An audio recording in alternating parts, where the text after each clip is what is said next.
inside of this facility? Well, the first thing you should do is come here and learn something, because they don't do this. They don't know. They wouldn't know where to begin, and if they did, it would cost them 100 times more.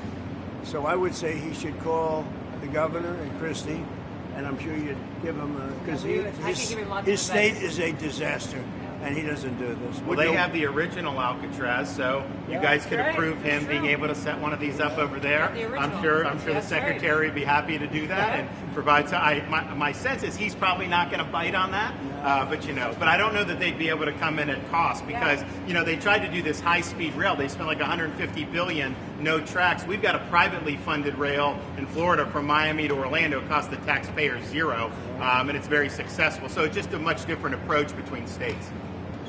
We're not going to let him get anywhere near Alcatraz. It'll cost 100 times more than they thought. Now, he ought to come here and study this because he could learn a lot. Yes? The first person checking into the room, sir. Tomorrow. Hopefully tomorrow, within the next 24 hours. They have the doctors, they have all the professionals. There's going to be a security sweep because there have been civilians here, so they will sweep this multiple times to make sure there's nothing can be used as weapons or any contraband. And then once that's cleared, then they'll do. So it's really up to Secretary. I know's got people in the queue, and so they'll be ready to receive. I think our viewers at home should note that this is air-conditioned facility. So if any of the news claims they're keeping them out in the hot, humid South Florida, that is wrong. It's probably 62 degrees here, to be honest. or 72. Hey, Biden wanted me in here, okay? He wanted me. It didn't work out that way, but he wanted me in here. What's your expectation what this will do for the speed and force of deportations? A lot of things, and they're both telling me that these people come in here, they want to go home.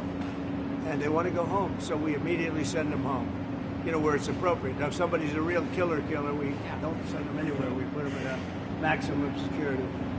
Look, what we inherited from this guy, this incompetent man, and his administration, which wasn't incompetent, it was radical left, lunatic, communist, whatever you want to say. I know most of them. What we inherited should never, ever be forgotten. What they've made us do. This is all because of an open border policy where 25 million people flowed in. From all over the world, from prisons, from all over the world they flowed in. For no reason whatsoever. We had, when I left, we had a very powerful border. We had no problem. You opened it up. Day one, you just opened the border and people couldn't believe it. That's right. They were standing there. What are they doing? They said, go in.